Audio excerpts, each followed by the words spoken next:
പരിശുദ്ധാത്മാവിൻ്റെ ശക്തമായ ഒരു പ്രവർത്തനം സഭയിലും നമ്മുടെ ശുശ്രൂഷകളിലൊക്കെ ഉണ്ടാകേണ്ടത് ഏറ്റവും ആവശ്യമാണ്. പരിശുദ്ധാത്മാവിനെ കൂടാതെ, ആത്മശക്തി ഇല്ലാതെ നമുക്ക് മുന്നോട്ട് പോകാനായിട്ട് കഴിയില്ല.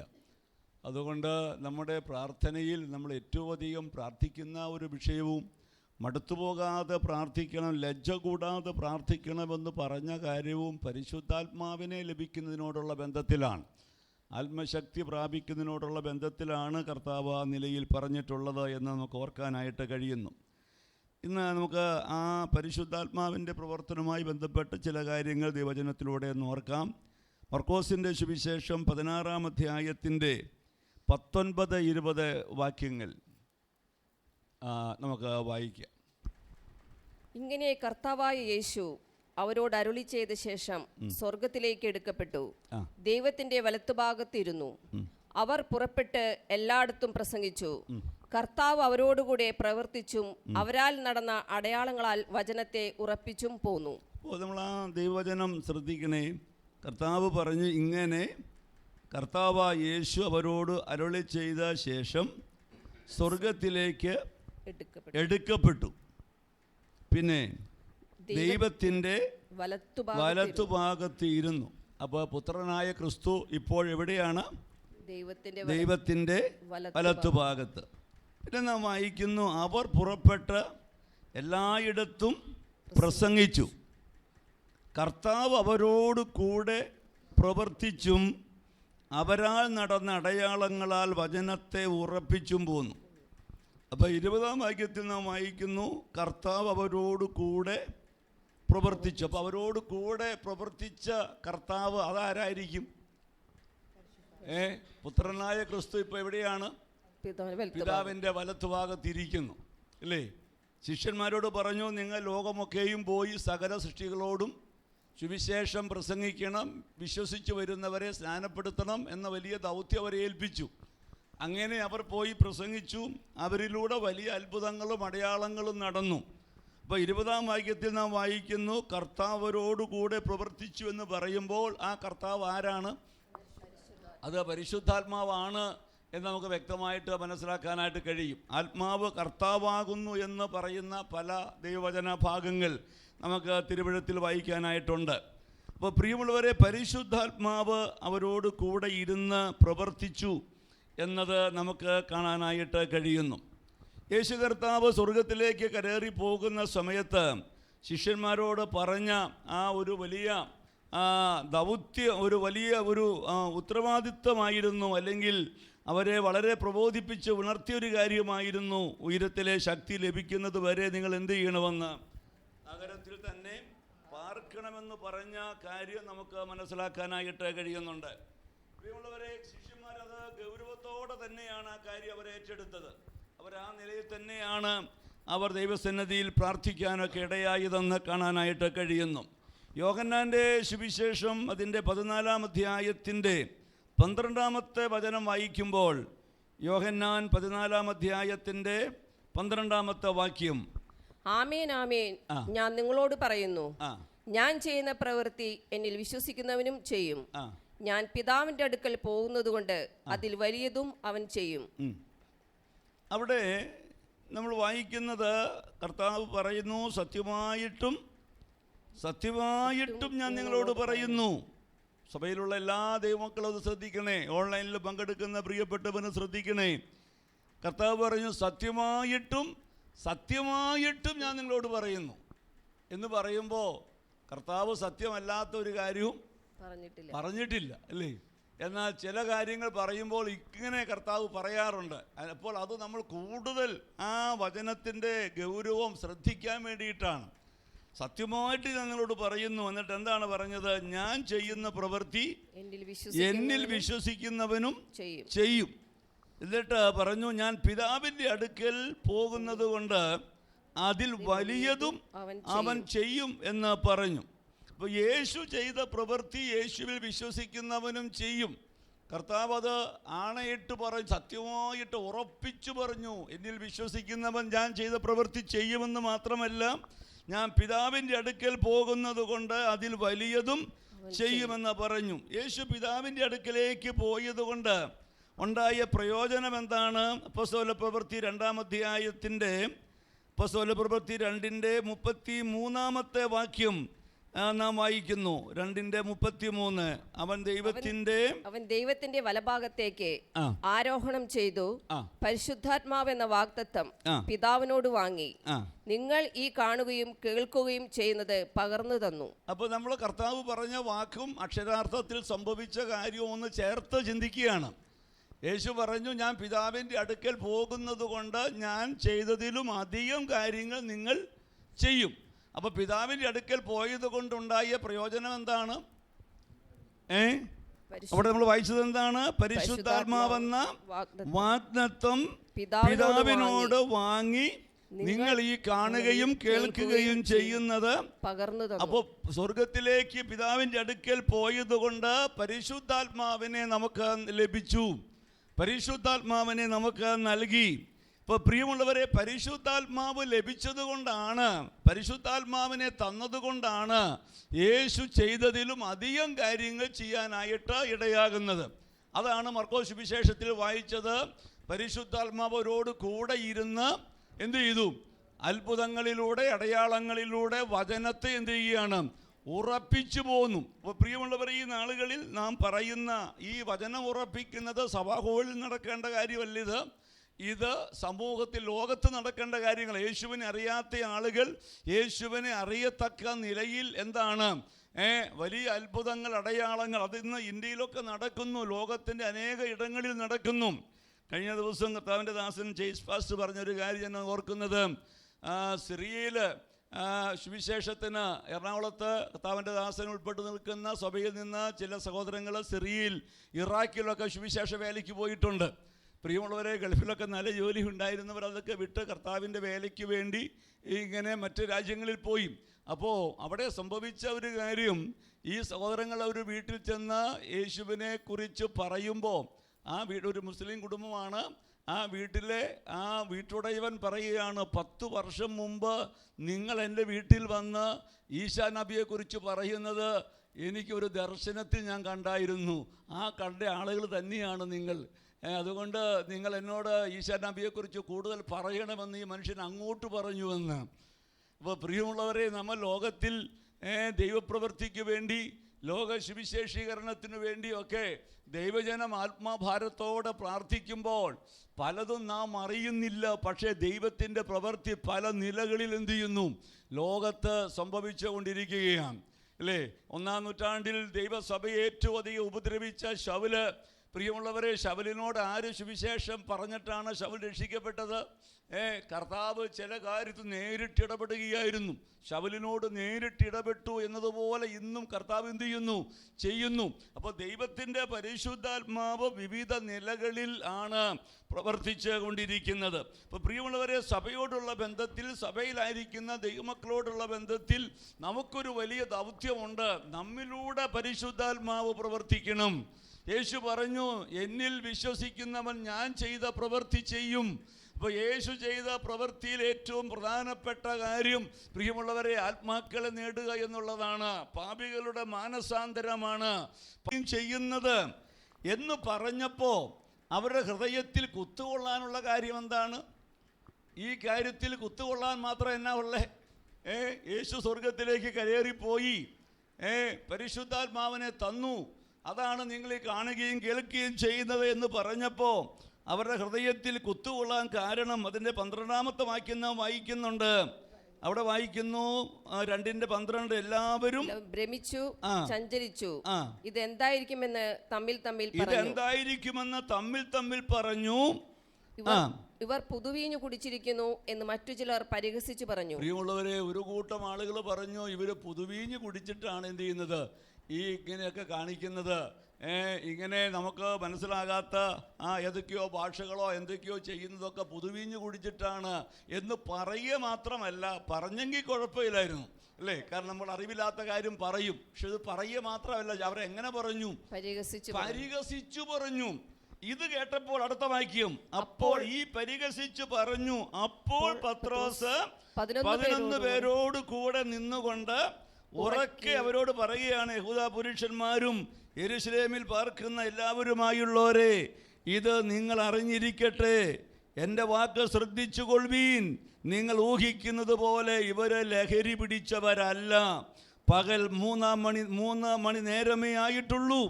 ഇത് യോവേൽ പ്രവാചകൻ മുഖാന്തരം അരുളി ചെയ്ത വചനമാണ്.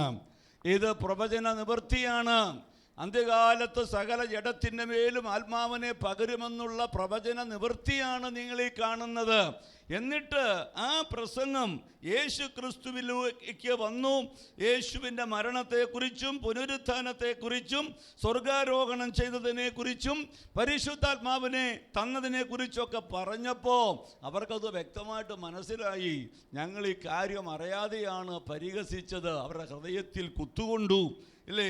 പിന്നീട് അതിൻ്റെ അവസാന ഭാഗത്ത് മറ്റൊരു വാക്കുകൂടെ വായിക്കുന്ന 36-ാം വാക്യം, ആകയാൽ നിങ്ങൾ ക്രൂശിച്ച ഈ യേശുവിനെ തന്നെ ദൈവം കർത്താവും ക്രിസ്തുവുമാക്കി വെച്ചു എന്ന് ഇസ്രായേൽ ഗൃഹമൊക്കെയും നിശ്ചയമായി അറിഞ്ഞുകൊള്ളട്ടെ. അപ്പോൾ അവരുടെ ഹൃദയത്തിലെ മുറിവ് ഒന്നുകൂടെ വലുതായി, അല്ലേ? അവർക്ക് ആ കുത്തുകൊണ്ടത് കുറേയും കൂടെ സ്ട്രോങ് ആയി.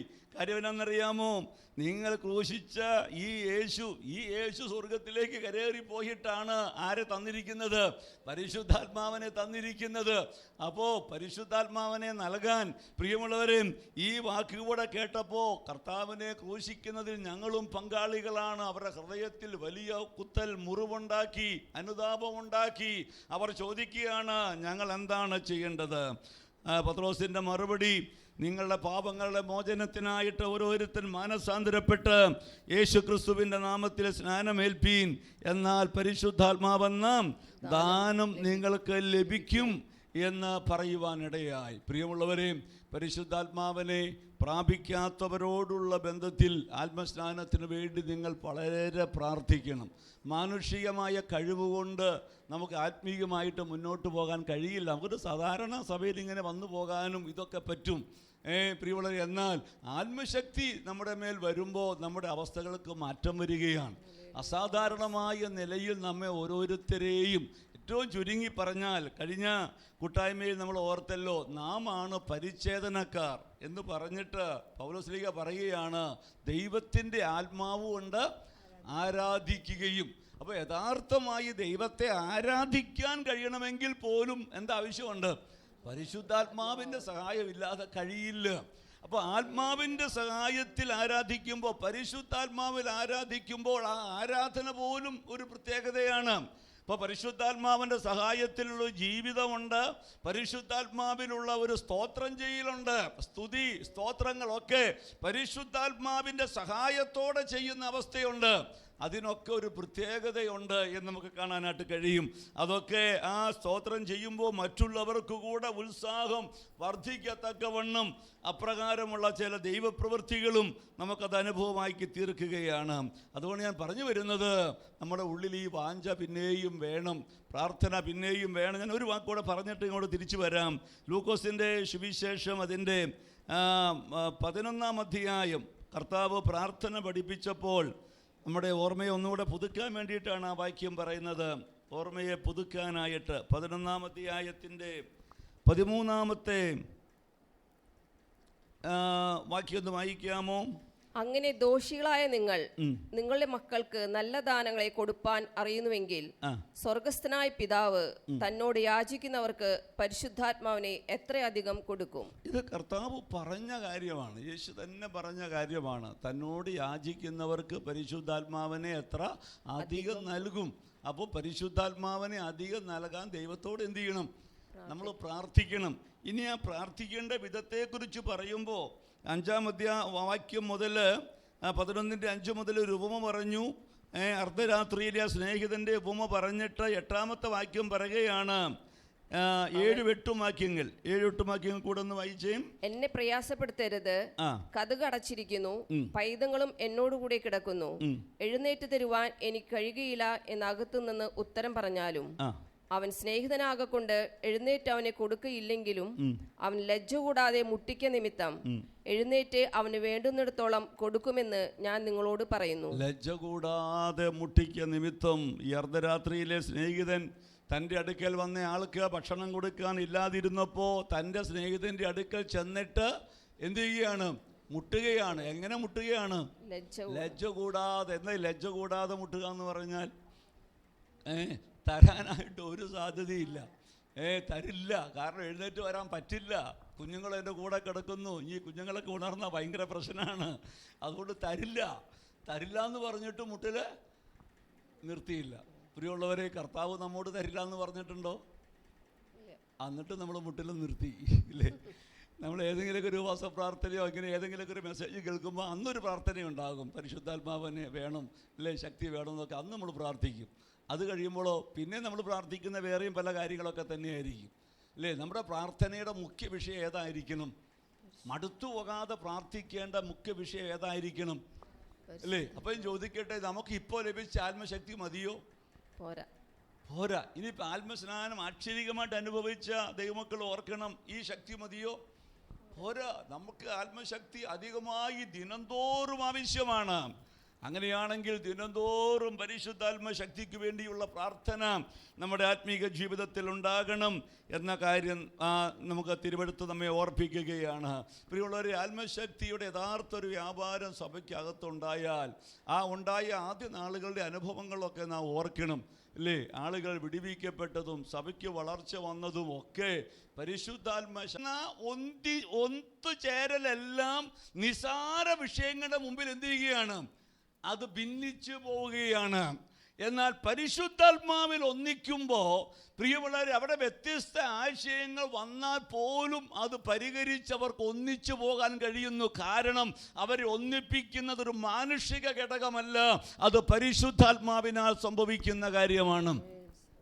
ഇതിനെക്കുറിച്ച് നമ്മൾ നല്ല ബോധ്യം ഉണ്ടാകണം. ഈ വ്യത്യസ്ത നിലവാരമുള്ള ആളുകളെ ഒന്നിപ്പിച്ച് നിർത്തുന്ന, പ്രിയമുള്ളവരെ, നമ്മൾ ആദിമ സഭ കൂട്ടായ്മയുടെ ആരംഭ അനുഭവങ്ങളൊക്കെ എന്ന് പറയുന്നത് ദൈവമക്കൾ തമ്മിലുള്ള സ്നേഹവും ഐക്യതയും ബന്ധങ്ങളും, പ്രിയമുള്ളവരെ, കാരണം ഇങ്ങനെ ഒന്നിക്കുമ്പോൾ ഉണ്ടാകുന്ന മറ്റൊരു കാര്യം കൂടെ ഉണ്ട്. നമ്മൾ വായിച്ച വാക്യം, അടുത്ത വാക്യം കൂടെ ഒന്ന് വായിക്കാമോ? 44 ആ വാക്യം ഒന്നുകൂടെ വായിച്ചേ. 2:40. വിശ്വസിച്ചവരെല്ലാവരും ഒരുമിച്ചിരുന്നു, സകലവും പൊതുവക എന്നെണ്ണുകയും ജന്മഭൂമികളും വസ്തുക്കളും വിറ്റ് അവനവന് ആവശ്യമുള്ളതുപോലെ എല്ലാവർക്കും പങ്കിടുകയും ഒരുമനപ്പെട്ട് ദിനം പ്രതി ദൈവാലയ. ആ വാക്യം അങ്ങനെ മുന്നോട്ട് പോവുകയാണ്.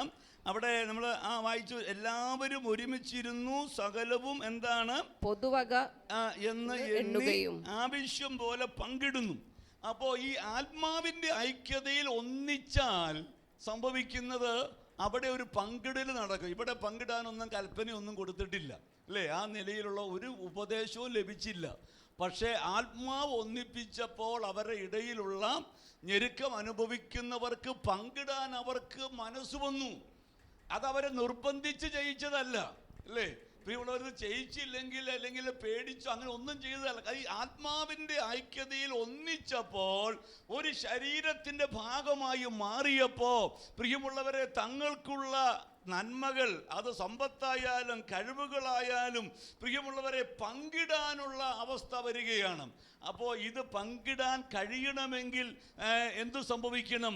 ഈ ആത്മാവിലുള്ള ഒന്നിക്കൽ ശരിക്കും സംഭവിക്കേണ്ടത് ആവശ്യമാണ്. 1 കൊരിന്ത്യർ ലേഖനത്തിൽ നമ്മൾ വായിക്കുന്നുണ്ട് ഇതിനെക്കുറിച്ച് പറയുന്ന, ഈ ഒന്നിപ്പിക്കുന്ന ഘടകത്തെക്കുറിച്ച് പറയുന്നത് 1 കൊരിന്ത്യർ ലേഖനം 12-ാം അധ്യായം 23-ാമത്തെ വാക്യമാണ്.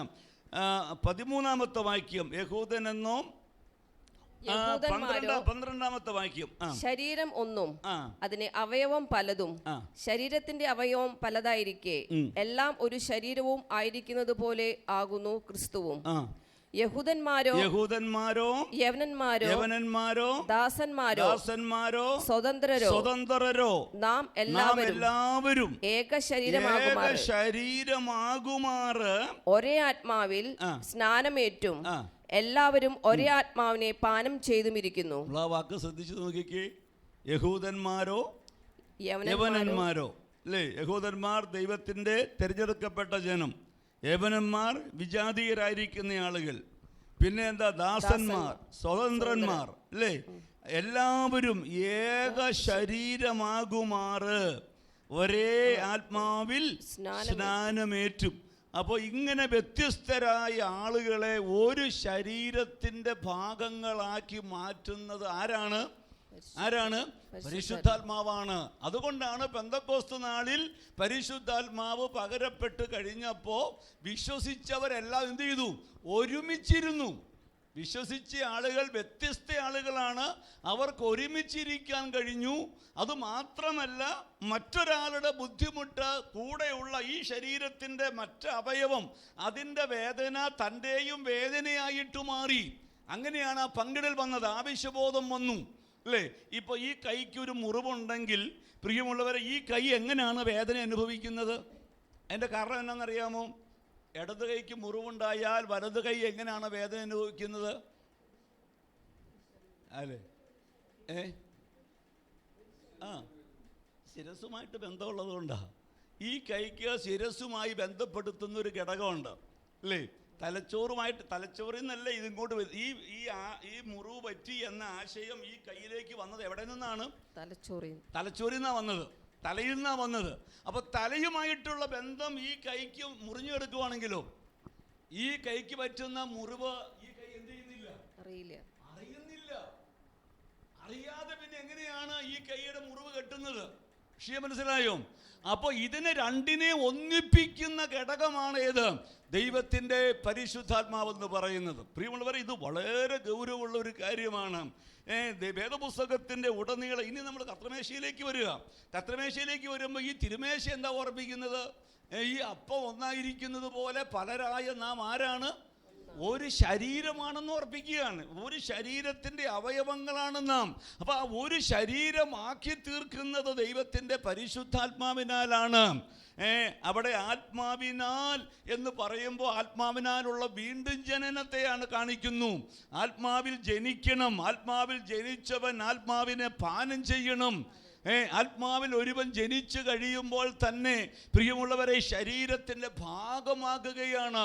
അവൻ ആത്മാവിനെ പാനം ചെയ്ത് ആത്മനിറവിൻ്റെ അനുഭവത്തിലേക്ക് വരുമ്പോൾ ഈ അവയവങ്ങളെല്ലാം സജീവമാവുകയാണ്, പ്രവർത്തന സജ്ജമായി തീരുകയാണ്. ആ പ്രകാരമുള്ള ഒരു പ്രവർത്തനം മുന്നോട്ട് പോകാൻ ഈ ആത്മശക്തി എത്രമാത്രം നമുക്ക് ആവശ്യമായിരിക്കുന്നു എന്നുള്ളത് നമുക്ക് കാണാനായിട്ട് കഴിയും. ഇനി നമ്മൾ അപ്പോസ്തല പ്രവൃത്തിയിലേക്ക് വീണ്ടും വരുമ്പോൾ നമ്മൾ ആ വാക്യം ഒന്ന് രണ്ട് വാക്യം ഇങ്ങോട്ടൊന്ന് ശ്രദ്ധിക്കാം. അവിടെ നാം വായിച്ചല്ലോ, വിശ്വസിച്ചവർ എല്ലാവരും ഒരുമിച്ചിരുന്നു. 5-ാം അധ്യായം, അപ്പോസ്തല പ്രവൃത്തി 5-ാം അധ്യായത്തിൻ്റെ 12-ാമത്തെ വാക്യം വായിച്ചേ. അപ്പോസ്തല പ്രവൃത്തി 5:12. അപ്പോസ്തലന്മാരുടെ കയ്യാൽ ജനത്തിന്റെ ഇടയിൽ പല അടയാളങ്ങളും അത്ഭുതങ്ങളും നടന്നു. അവർ എല്ലാവരും ഏക മനസ്സോടെ ശലോമോന്റെ മണ്ഡപത്തിൽ കൂടി വരിക പതിവായിരുന്നു. ഇവിടെ വാക്ക് ശ്രദ്ധിച്ചു, അവരെല്ലാവരും എങ്ങനെയാണ് കൂടി വന്നത്? ഏക മനസ്സോടെ, അല്ലേ? പലരായിരിക്കുന്ന ആളുകളാണ്. ആ 5-ാം അധ്യായത്തിലേക്ക് വരുമ്പോൾ പ്രിയമുള്ളവരെ, ആളുകളുടെ എണ്ണം ഒത്തിരി പെരുകി. 120 പേര് ഉണ്ടായിരുന്ന ആളുകൾ ഇപ്പോൾ എന്തായി? 5000-ഓളമൊക്കെ ആയി പെരുകി. ഇത്രയും വലിയ ആൾക്കൂട്ടവും വന്നപ്പോൾ എങ്ങനെ വന്നു? ഏക മനസ്സോടെ വന്നു, അല്ലേ? ഇത് കേൾക്കുമ്പോൾ പുള്ളി ഭയങ്കര കൊതി ഉണ്ടാകണം. ഒരു മനസ്സോടെ, ഏക മനസ്സോടെ അവർ കൂടി വന്നു. അതിൻ്റെ ഫലം എന്നാണെന്നറിയാമോ? അതിൻ്റെ ഫലം 14-ാം വാക്യം വായിച്ചേ. 12 അവർ ഏക മനസ്സോടെ കൂടി വന്നു. എന്നിട്ട് 14-ാം വാക്യത്തിൽ പറയുക, 13-14 മറ്റുള്ളവരിൽ ആരും അവരോട് ചേരുവാൻ തുനിഞ്ഞില്ല. ജനമോ അവരെ പുകഴ്ത്തി പോന്നു. മേൽക്കുമേൽ അനവധി പുരുഷന്മാരും സ്ത്രീകളും കർത്താവിൽ വിശ്വസിച്ച് ചേർന്ന് വന്നു. ഏക മനസ്സോടെ കൂടി വന്ന് അവർ ദൈവത്തെ ആരാധിക്കുമ്പോൾ പ്രിയമുള്ളവരെ, അവർ ഒരുമിച്ച് കൂട്ടായ്മ ആചരിച്ചപ്പോൾ സംഭവിച്ചത് എന്നാണെന്നറിയാമോ? അനവധി പുരുഷന്മാരും സ്ത്രീകളും കർത്താവിൽ വിശ്വസിച്ച് ചേർന്ന് വന്നു. ദൈവസഭ വളരുകയാണ് ഏക മനസ്സോടെ. നമ്മൾ ഓർക്കണം, ഈ കാര്യം നമ്മേക്കാൾ അറിവുള്ളത് പിശാചിനാണ്. കാരണം ഏക മനസ്സോടെ കൂടി വന്നാൽ അത് നമുക്കറിയാവുന്ന കാര്യമാണ്. ഒരു കുടുംബത്തിൽ ഏക മനസ്സുണ്ടെങ്കിൽ ആ കുടുംബത്തിന് അഭിവൃദ്ധിയുണ്ട്. ഒരു സഭയിൽ ഏക മനസ്സുണ്ടെങ്കിൽ ആ സഭയ്ക്കെന്തുണ്ട്? അഭിവൃദ്ധിയുണ്ട്. അതുകൊണ്ട് ഈ ഏക മനസ്സിനെ തകർക്കുക എന്നുള്ളത് സാത്താൻ്റെ പദ്ധതിയാണ്. അതിനോട് നമ്മൾ എതിർത്ത് നിൽക്കണം. എന്ത് വില കൊടുക്കേണ്ടി വന്നാലും ഏക മനസ്സോടെ കൂടി വരാനായിട്ട് ഇടയാകണം. ഇനി അതിൻ്റെ 4-ാം അധ്യായത്തിൻ്റെ 32-ാം വാക്യം ഒന്ന് വായിച്ചേ. 4:32. വിശ്വസിച്ചവരുടെ കൂട്ടം ഏക ഹൃദയവും ഏക മനസ്സും ഉള്ളവരായിരുന്നു. വിശ്വസിച്ചവരുടെ കൂട്ടം ഏക മനസ്സും ഏക ഹൃദയവും ഉള്ളവരായിരുന്നു. അല്ലേ? അപ്പോ വിശ്വസിച്ചവരുടെ കൂട്ടം ഏക മനസ്സുള്ളവരായിരുന്നു. ഇനി നമ്മൾ കർത്താവായ യേശുക്രിസ്തു തന്റെ പൗരോഹിത്യ പ്രാർത്ഥന നടത്തിയപ്പോ, സഹോദരന്മാരെ സന്തോഷിപ്പിൻ, യഥാസ്ഥാനപ്പെടുവിൻ, ആശ്വസിച്ചുകൊള്ളുവിൻ, ഏക മനസ്സുള്ളവരാകുവിൻ, പിന്നെ സമാധാനത്തോടെ ഇരിപ്പീൻ. എന്നാൽ സ്നേഹത്തിന്റെയും സമാധാനത്തിന്റെയും ദൈവം നിങ്ങളോട് കൂടെ ഇരിക്കും. അങ്ങനെയാണെങ്കിൽ സ്നേഹത്തിന്റെയും സമാധാനത്തിന്റെയും ദൈവം നിങ്ങളോട് കൂടെ ഇരിക്കും. സഹോദരി സഹോദരങ്ങളെ, നമ്മൾ വളരെ ഗൗരവത്തോടെ കാര്യം ഓർക്കുക. പരിശുദ്ധാത്മാവ് പകരപ്പെട്ട് ദൈവസഭയുടെ ആരംഭ സമയങ്ങളിൽ ഏക മനസ്സുള്ളവരാകണമെന്ന് പറയുന്ന ഒരു കൽപ്പനയില്ല. കാരണം പരിശുദ്ധാത്മാവിനാൽ അവർ വേണ്ട ഉപദേശം അവർ പ്രാപിച്ചു. അവർ ഏക മനസ്സോടെയാണ് കൂടി വന്നത്. അങ്ങനെയാണ് സഭ വളർന്നത്. നാളുകൾ കഴിഞ്ഞപ്പോൾ എന്ത് സംഭവിച്ചു? ആളുകളുടെ ഇടയിൽ കൊരിന്ത്യ ലേഖനത്തിലല്ലേ കാര്യം പറയുന്നേ? കൊരിന്ത്യ സഭയിൽ തന്നെ എന്തു വന്നു? ഭിന്നത വന്നു. അല്ലേ? ഭിന്നത വന്നപ്പോൾ 2 ലേഖനം എഴുതി അവസാനിപ്പിക്കുന്ന സമയത്ത് പരിശുദ്ധാത്മാവർക്ക് ശക്തമായ പ്രബോധനം കൊടുത്തു. ഒടുവിൽ തീർച്ചയ്ക്ക് സഹോദരന്മാരെ എന്ന് പറഞ്ഞാൽ ഒടുവിലായി ഞാൻ നിങ്ങളോട് അനേക കാര്യങ്ങൾ പറഞ്ഞല്ലോ. എനിക്ക് ഒടുവിലായി നിങ്ങളോട് പറയാനുള്ളത് ഇതാണ്. എന്താണ്?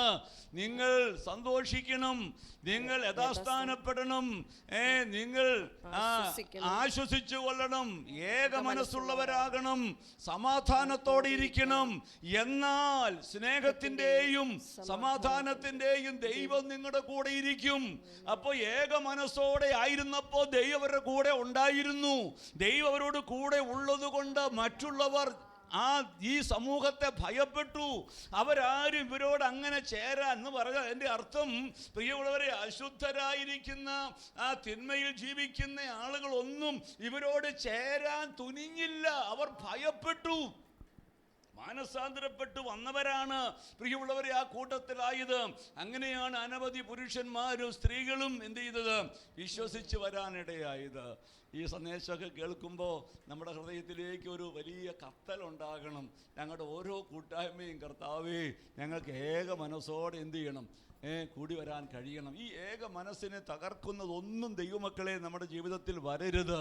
ഇന്ന് ദൈവസഭകളിൽ സംഭവിച്ചിരിക്കുന്ന കാര്യം എന്താണ്? ഇതെല്ലാം അങ്ങ് മാറി, ഇല്ലേ? ഇനി കൊരിന്ത്യലേഖനത്തിലേക്ക് വന്നേ. കൊരിന്ത്യലേഖനത്തിൻ്റെ ആരംഭത്തിൽ തന്നെ പൗലോസ്ലീഹ പറയുന്ന ഭാഗമുണ്ട്. 1 കൊരിന്ത്യലേഖനം അതിൻ്റെ 1-ാം അധ്യായത്തിൻ്റെ 10-ാമത്തെ വാക്യം. 1 കൊരിന്ത്യലേഖനം 1-ാം അധ്യായത്തിൻ്റെ 10 മുതലുള്ള വാക്യങ്ങൾ.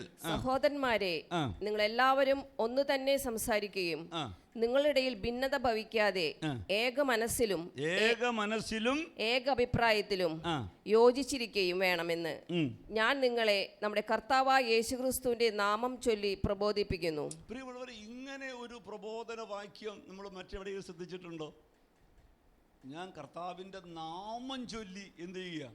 തിമോഥെയോസിന്റെ ലേഖനത്തിൽ ഇതുമായിട്ട് ബന്ധപ്പെട്ട ഒരു വാക്യം കിടക്കുന്നുണ്ട്. നമ്മുടെ കർത്താവിന്റെ നാമം ചൊല്ലി. അതിൻ്റെ അപ്പോസ്തലിക കാര്യങ്ങൾ പറഞ്ഞാൽ മതി, ഇല്ലേ? ഞാൻ കർത്താവായ യേശുക്രിസ്തുവിന്റെ നാമം ചൊല്ലി പ്രബോധിപ്പിക്കുന്നു എന്ന് പറയുമ്പോൾ ആ പ്രബോധനത്തിന്റെ ഗൗരവം കണ്ടോ? അതിൻ്റെ കാര്യം എന്താണ്? നിങ്ങൾ തിരുത്തപ്പെടുന്നില്ലെങ്കിൽ, ഏക മനസ്സുള്ളവരാകുന്നില്ലെങ്കിൽ, ഏക അഭിപ്രായത്തിൽ നിങ്ങൾ ആകുന്നില്ലെങ്കിൽ സംഭവിക്കുന്നത് ദൈവ സാന്നിധ്യം നിങ്ങൾക്ക് നഷ്ടപ്പെടും. ദൈവം നിങ്ങളോട് കൂടെ ഉണ്ടാകണമെങ്കിൽ ഏക മനസ്സുണ്ടാകണം. കുടുംബത്തിൽ ദൈവ സാന്നിധ്യം ഉണ്ടാകണമെങ്കിൽ ഭാര്യയും ഭർത്താവും മക്കളും ഏക മനസ്സോടെ ആകണം. പ്രിയമുള്ളവരെ, അതിന് ഇടർച്ച വരുത്തുന്ന സാഹചര്യം ഉണ്ടാകാൻ അനുവദിക്കരുത്. കർത്താവ് കൂടെ ഇരുന്നാൽ അത് അനുഗ്രഹമാണ്. ജോസഫിനോട് കൂടെ ദൈവം ഉണ്ടായിരുന്നു. വചനം പറയുന്നു, അവൻ ചെന്നിടത്തെല്ലാം അഭിവൃദ്ധി പ്രാപിച്ചു. അല്ലേ? നമ്മുടെ ജീവിതം അഭിവൃദ്ധി പ്രാപിക്കുന്നത് ദൈവം കൂടെ ഉള്ളത് കൊണ്ടാണ്. പ്രാരംഭത്തിൽ 20-ാം സങ്കീർത്തനം വായിച്ചല്ലോ. യുദ്ധത്തിന് പോകുന്ന രാജാവിനെ ഒരു വിജയാശംസ നേരുകയാണ്. ദൈവം കൂടെ ഇരിക്കട്ടെ എന്ന്. കഷ്ടകാലത്ത് ദൈവം നിന്നോട് കൂടെ ഇരിക്കട്ടെ, കൂടെ ഇരുന്ന് ഉത്തരം അരുളട്ടെ. കാരണം ജീവിതം ഏത് കഷ്ടകാലമാണെങ്കിലും, ഏത് യുദ്ധമാണെങ്കിലും, ഏത് പ്രതികൂലമാണെങ്കിലും ദൈവം കൂടെ ഉണ്ടെങ്കിൽ പിന്നെ എന്താ? അല്ലെ? ജോസഫേ, നീ കാരാഗൃഹത്തിലാണ് കിടക്കുന്നത്, നീ അപമാനിതനായി കഴിയുകയാണ്, നീ പൊട്ടക്കുഴിയിലാണ് കിടക്കുന്നത്. ഏത് സാഹചര്യത്തിലാണെങ്കിലും ദൈവം കൂടെ ഉണ്ടെങ്കിൽ പിന്നെ എന്താ ആവശ്യം? അല്ലേ? ജോസഫിനോടുകൂടെ ദൈവം ഉണ്ടായിരുന്നു, അതുകൊണ്ട് പൊട്ടക്കുഴി മാറി, കാരാഗൃഹത്തിന്റെ അവസ്ഥ മാറി. ഒടുവിൽ നാം കാണുന്നത് മിസ്രൈമിൽ ഫറവോ കഴിഞ്ഞാൽ അടുത്തയാളായിട്ട് നിൽക്കുന്ന ജോസഫിനെയാണ്. കഷ്ടകാലത്ത് ദൈവം എന്ത് ചെയ്തു? ജോസഫിന് ഉത്തരമരുളി. എന്തുകൊണ്ട് ഉത്തരമരുളി? ജോസഫിന്റെ കൂടെ ആരുണ്ടായിരുന്നു? ദൈവം ഉണ്ടായിരുന്നു. ദൈവം ഉണ്ടായിരുന്നു. പ്രിയമുള്ളവരെ, കൊരിന്ത്യ സഭയിൽ ഇപ്പൊ സംഭവിച്ചിരിക്കുന്നത് എന്താണ്? ഇവിടെ പറയുന്നു, നിങ്ങൾ എല്ലാവരും ഒന്ന് തന്നെ സംസാരിക്കുകയും നിങ്ങളുടെ ഇടയിൽ ഭിന്നത ഭവിക്കാതെ ഏക മനസ്സിലും ഏക അഭിപ്രായത്തിലും യോജിച്ചിരിക്കുകയും വേണമെന്ന് ഞാൻ നിങ്ങളെ നമ്മുടെ കർത്താവായ യേശുക്രിസ്തുവിന്റെ നാമം ചൊല്ലി പ്രബോധിപ്പിക്കുന്നു. അടുത്ത വാക്ക്, സഹോദരന്മാരെ, നിങ്ങളുടെ ഇടയിൽ പിണക്കമുണ്ടെന്ന്. അപ്പൊ ഈ കർത്താവിന്റെ നാമം ചൊല്ലി പ്രബോധിപ്പിക്കാൻ കാരണം, ഇത്ര ശക്തമായ പ്രബോധനം കൊടുക്കാൻ കാരണം എന്താ? അവിടെ നിന്ന് വന്ന ചില സഹോദരന്മാര് പൗലോസിനോട് പറഞ്ഞു, അപ്പോസ്തലനെ, കൊരിന്ത്യ സഭ പണ്ടത്തെ പോലെ അല്ലാട്ടോ, അവിടെ ഇപ്പൊ എന്തുണ്ട്? സഹോദരന്മാരുടെ ഇടയിൽ പിണക്കം, വലിയ വഴക്കുണ്ടെന്നല്ല പറഞ്ഞേ, ആണോ? അവര് തമ്മിൽ തല്ലി വലിയ പ്രശ്നം ഉണ്ടാക്കിക്കൊണ്ടിരിക്കുക എന്നല്ല പറഞ്ഞേ. അവരുടെ ഇടയിൽ എന്തുണ്ടെന്ന്? പിണക്കം. അപ്പൊ ഈ പിണക്കം ഉണ്ടെന്ന് കേട്ടപ്പോഴാണ് പൗലോസിന്റെ ഹൃദയം ചൂട് പിടിച്ചിട്ട് വേദനയോടെ പറയുന്നത്, യേശുവിന്റെ നാമം ചൊല്ലി. അപ്പൊ ദൈവമക്കളെ, നമ്മുടെ ഇടയിൽ ഒരു പിണക്കമൊക്കെ ഉണ്ടെന്ന് കേട്ടാൽ നമുക്ക് വല്ല തോന്നാറുണ്ടോ അല്ലേ? ഇത് കേട്ടപ്പോഴേ അവർക്ക് എഴുതി കൊടുക്കുകയാണ് അല്ലേ? എന്താണ്? യേശുവിന്റെ നാമം ചൊല്ലി നിങ്ങൾ ഏക അഭിപ്രായത്തിൽ ഏക മനസ്സിൽ യോജിച്ചിരിക്കണം.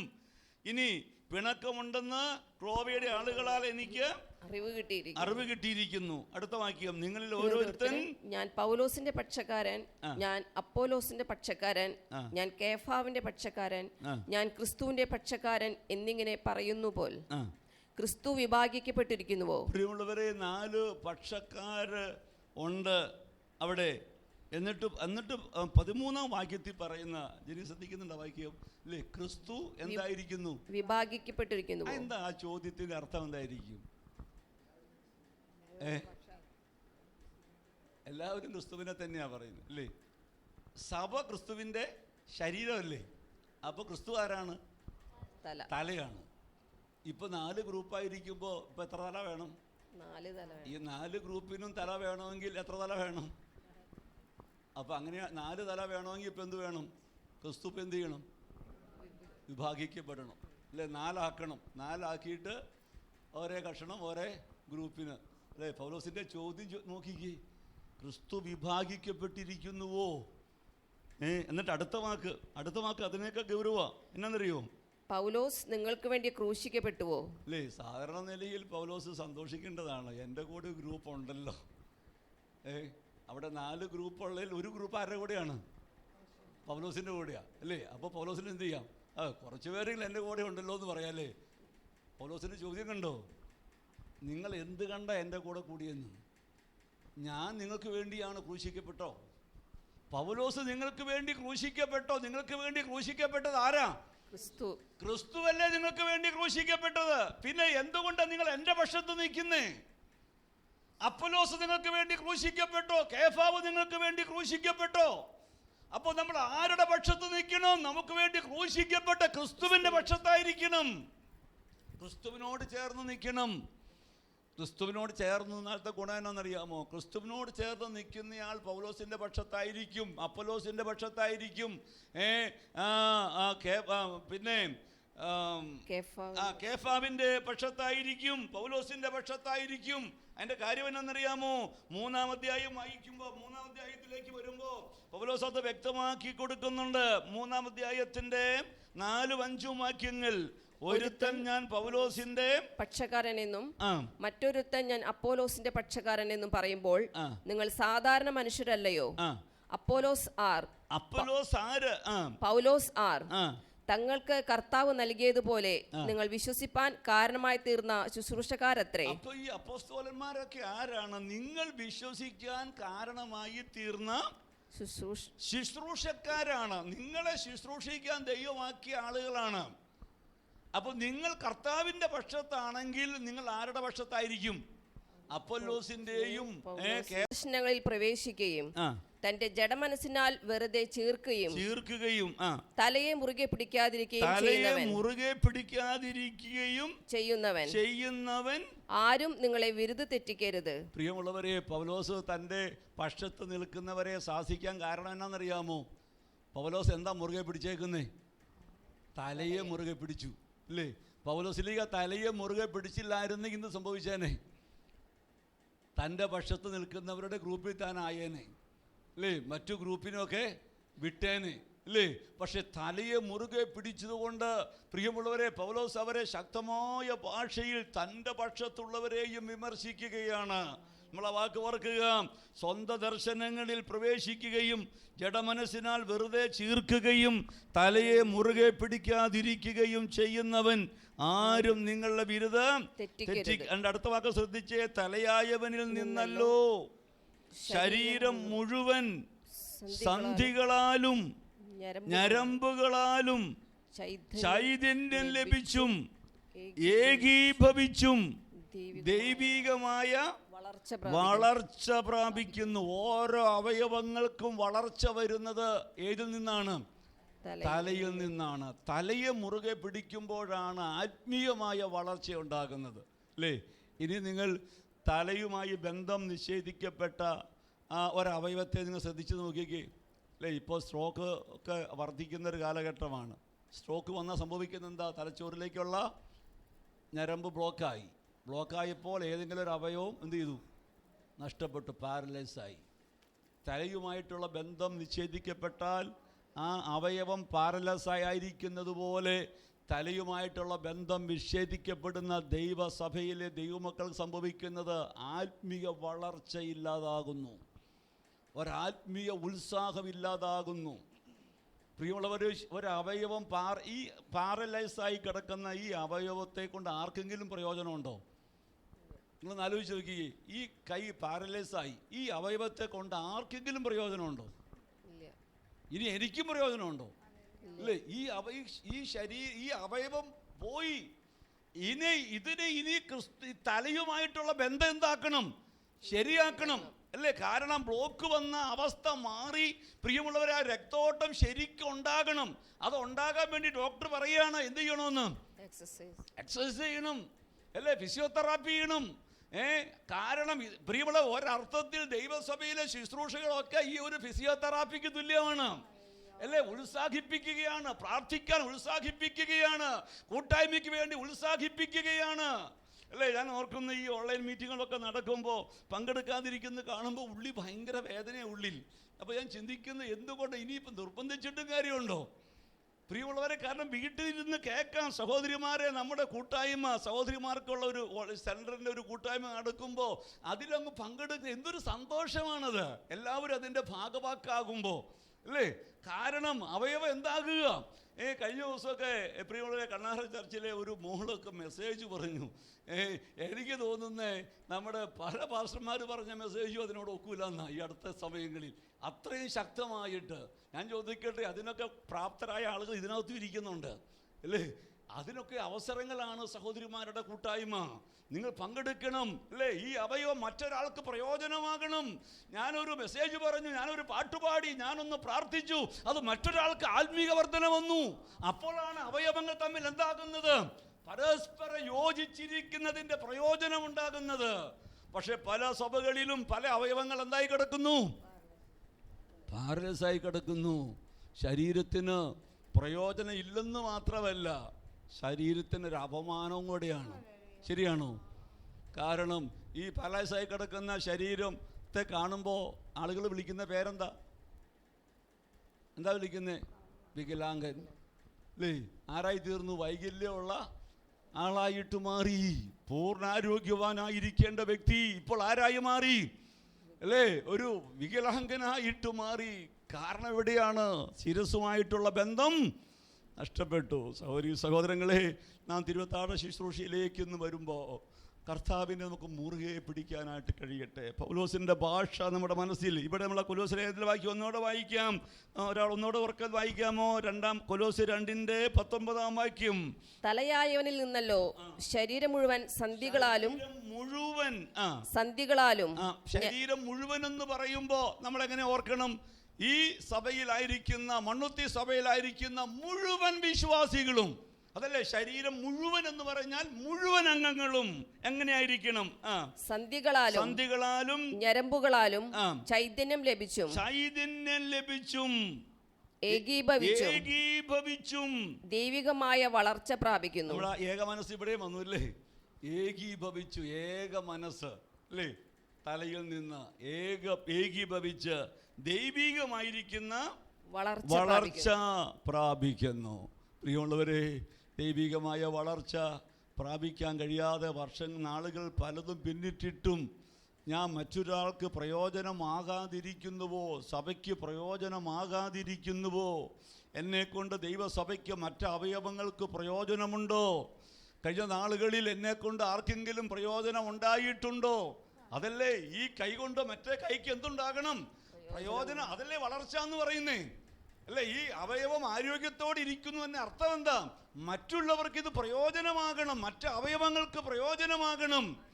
പ്രിയമുള്ളവരെ, നമുക്ക് വേറെ ഒന്നും കൊടുത്ത് സഹായിക്കാൻ ഒന്നും പറ്റില്ല, പക്ഷേ നമുക്ക് കണ്ണുനീരോടെ പ്രാർത്ഥിക്കാൻ പറ്റുമല്ലോ, അല്ലേ? ദൈവസഭയ്ക്ക് വേണ്ടി ആത്മാർത്ഥതയോടെ പ്രാർത്ഥിക്കാൻ പറ്റുമല്ലോ. ഉപവാസ പ്രാർത്ഥനയൊക്കെ നടക്കുമ്പോൾ ദൈവസന്നിധിയിൽ കടന്നു വന്ന് എത്ര കഷ്ടപ്പെട്ടായാലും ഇരുന്ന് പ്രാർത്ഥിക്കാൻ, ഇനി സഭയെ വരാൻ കഴിയുന്നില്ലെങ്കിൽ ആ സമയം വീട്ടിലിരുന്ന് പ്രാർത്ഥിക്കാൻ.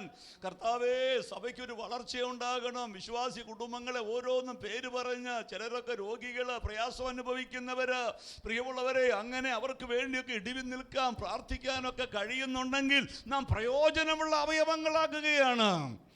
പക്ഷേ നമുക്കൊന്നും പറ്റുന്നില്ല, നമ്മുടെ കാര്യം മാത്രമായിട്ട് പോകുന്നുവെങ്കിൽ, നമ്മൾ പാരലൈസായ, ശിരസിനെ മുറുകെ പിടിക്കാത്ത, ശിരസുമായിട്ടുള്ള ബന്ധം വിച്ഛേദിക്കപ്പെട്ട അവസ്ഥയിലേക്ക് വരികയാണ്.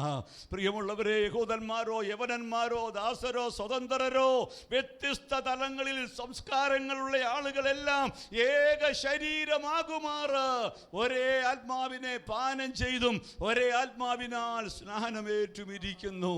പ്രിയമുള്ളവരെ, അവർ ആത്മസ്നാനം പ്രാപിച്ചപ്പോ, പരിശുദ്ധാത്മാവ് വന്നപ്പോ വിശ്വസിച്ചവരുടെ കൂട്ടം ഒന്നിച്ചിരുന്നു.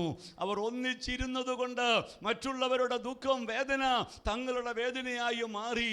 അതുകൊണ്ട് തങ്ങളുടെ വസ്തുവക കൊണ്ട് അവർ പങ്കുവെച്ചു. മറ്റു പല നിലകളിൽ പ്രിയമുള്ളവരെ ഈ പങ്കുവെക്കലൊക്കെ സഭയിൽ നടക്കുകയാണ്. പ്രിയമുള്ളവരെ, ഇതൊക്കെ ഒരു പഠനത്തിന്റെ ഭാഗമായി വരുന്നതല്ല, ഉള്ളിൽ വ്യാപരിക്കുന്ന പരിശുദ്ധാത്മാവിൽ സംഭവിക്കുന്ന കാര്യങ്ങളാണ്. കണ്ണുകൾ അടയ്ക്കാം, നമുക്ക് ദൈവസന്നിധിയിൽ പ്രാർത്ഥിക്കാം. കർത്താവേ, ആദ്യ നാളുകളെ പോലെ ഒരു ആത്മശക്തിയുടെ വ്യാപാരം ഞങ്ങൾക്ക് വേണം, പരിശുദ്ധാത്മാവിൻ്റെ നിറവ് ഞങ്ങൾക്ക് വേണം. കർത്താവേ, എല്ലാവരും പരിശുദ്ധാത്മാവ് നിറഞ്ഞവരായി തീരണം. കർത്താവേ, സ്തോത്രം ചെയ്യുന്നു. ആ ശിരസിൽ നിന്ന് ആ അഭിഷേകം ശരീരത്തിൻ്റെ അവയവങ്ങളിലേക്ക് പകരപ്പെടുന്ന അനുഭവം ഉണ്ടാകട്ടെ. നമ്മെ ക്രിസ്തുവിൽ ഉറപ്പിക്കുന്നതും നമ്മെ അഭിഷേകം ചെയ്യുന്നതും ദൈവമാണ്.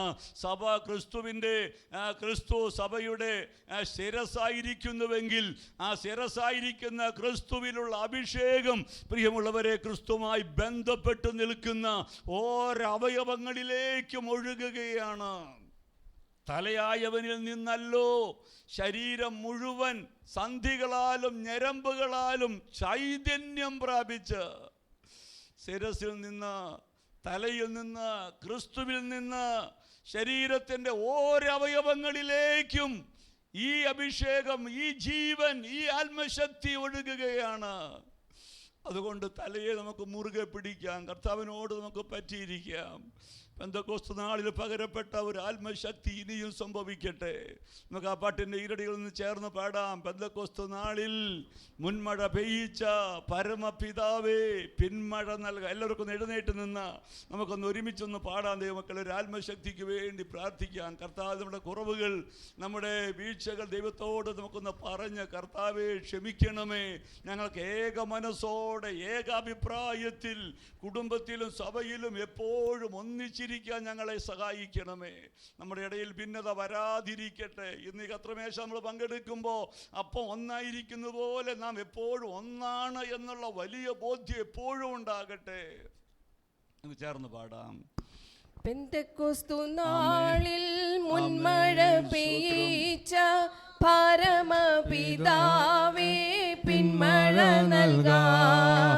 പെന്തക്കോസ്തു നാളിൽ മുൻമഴ പെയ്യിച്ച പരമപിതാവേ പിന്മഴ നൽകാം. പിന്മഴ നൽകണം, മാലിന്യം മാറേണം, നിഞ്ജനമുണർന്നു വേല ചെയ്യുവാൻ. പിന്മഴ നൽകണം, മാലിന്യം മാറേണം, നിഞ്ജനമുണർന്നു വേല ചെയ്യുവാൻ. പെന്തക്കോസ്തു നാളിൽ